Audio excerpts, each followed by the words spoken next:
use these same terms in English as well. One thing that Allama Tabatabai points out is that guidance is used twice in this verse. Right? There's guidance up here, and then there's other guidance down here at the end of the verse. The secret behind this is that guidance is of two kinds. It's kind of there are two waves of guidance that God gives us. The analogy that I like to think of is for the first kind of guidance is it's like a radio broadcast. We don't really have radios anymore. We don't use radio too much, but a radio broadcast. I'm sure maybe Wi-Fi and stuff like that is also similar in this. So you have this broadcast just going out everywhere to all people. Right? That's the first wave of guidance that comes from Allah. So He sends a prophet, He sends a book, and the book, the Quran for instance, calls itself Hudan bin Nas. It's guidance for all people. It's guidance for Christians and Jews and atheists and everyone, not only for Muslims. Okay? That's the broadcast that's given to everyone. But now, not like there are radio waves and Wi-Fi and all these other kinds of technology, all these things, they're flying around right now around us. But we don't hear anything. Right? Unless someone has like an antenna or it's tuned into a radio or something in their phones. Right? So tune into that general broadcast, you have to have special equipment, you have to kind of make a conscious effort, you put up your antenna, and you have your radio tuned into the right station, and then you're able to benefit from that broadcast. Right? This general wave of guidance is the same way. Allah broadcasts His guidance is for everyone. The Prophet comes, Prophet Muhammad sallallahu alaihi wasallam, He comes, He gives His message.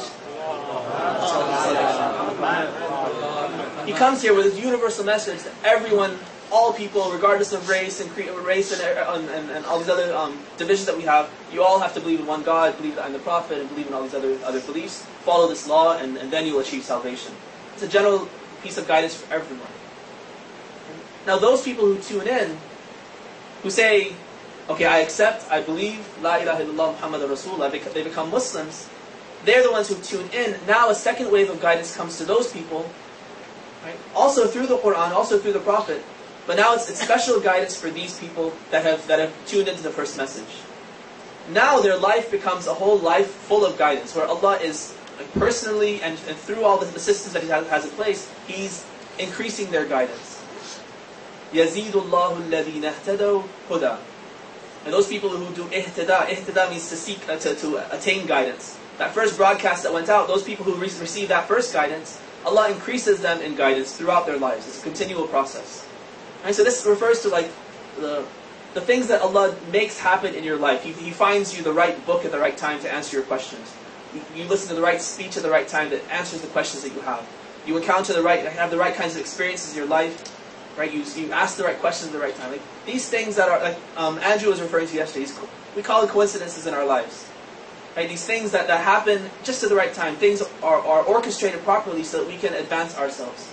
Right? That's a special gift that God gives to those people who have made that first step and accepted that broadcast of guidance. Right, so there are two waves of guidance. The first one is free. There's no charge for it. Allah does it, and you don't have to do anything to get that.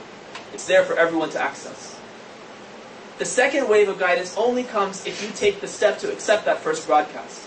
Once you pay your dues and you accept that first wave, then you have access to the second wave, which happens in all sorts of ways. Some are very secretive and we don't understand, and some of them are clearer.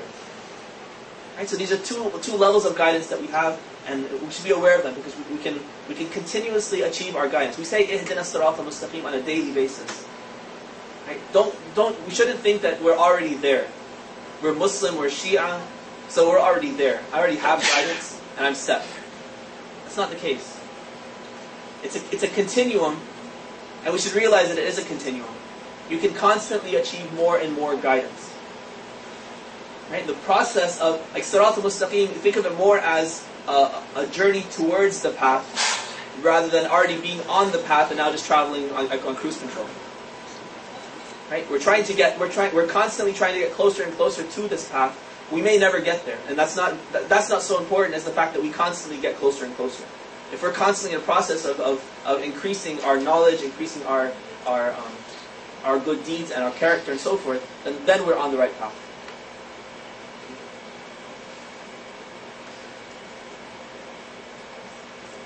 Alright, let's look at the next verse.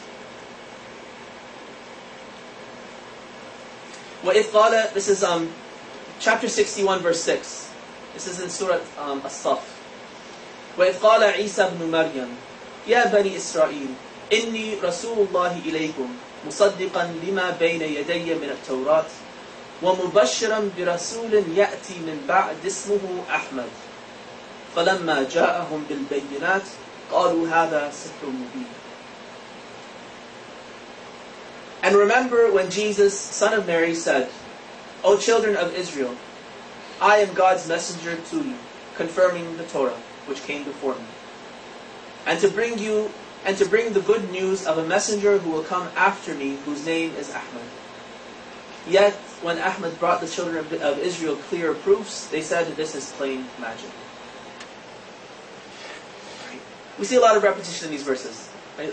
Every time he speaks and says, I'm a messenger to you, he always says, I'm confirming the Torah. So that's something he really wanted to get across to the people, that I'm not a new prophet coming up with a whole new religion. I'm here to confirm most everything, and I'm just going to change a couple of things in the religion. The key thing here is this prophecy that Isa a.s. made of the coming of our prophet, Muhammad sallallahu alaihi wasallam.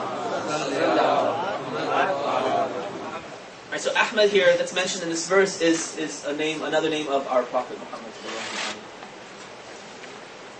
Now, there's no explicit mention in this verse that says that the Injil actually contains the name of our prophet.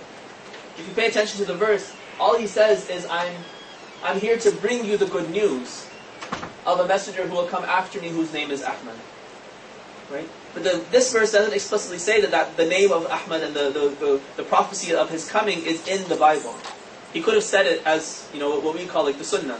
He says it in a hadith, right? But it's not actually in the book. That's possible from this verse. However, we have other verses in the Quran that do say that explicitly it was in their books.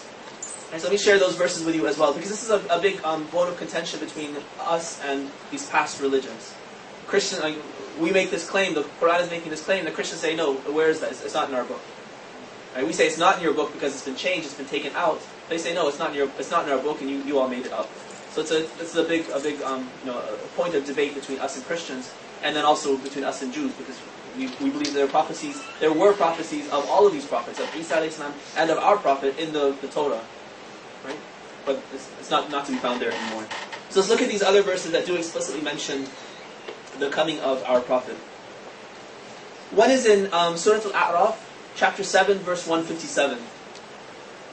الَّذِينَ يَتَّبِعُونَ الرَّسُولَ النَّبِيَّ الْأُمِّيَّ الَّذِي يَجِدُونَهُ مَكْتُوبًا عِنْدَهُمْ فِي التَّوْرَاةِ وَالْإِنْجِيلِ. And so it's talking about those people who, it's praising certain people from the people of the book who follow the prophet who fulfills the prophecy that was predicted in their books. That's a complicated sentence. Right, so those Jews and Christians who become Muslim because they know, like Abdullah ibn Salam is a good example. Abdullah ibn Salam was a Jew at the time of our prophet who was a Jewish scholar. He knew the Torah and he knew the prophecies of our prophet. And so when he sees that this person fulfills the prophecies, he becomes Muslim. And so he was one of the few honest Jews that listened to the prophecies and accepted our prophet. The vast majority of them rejected it, and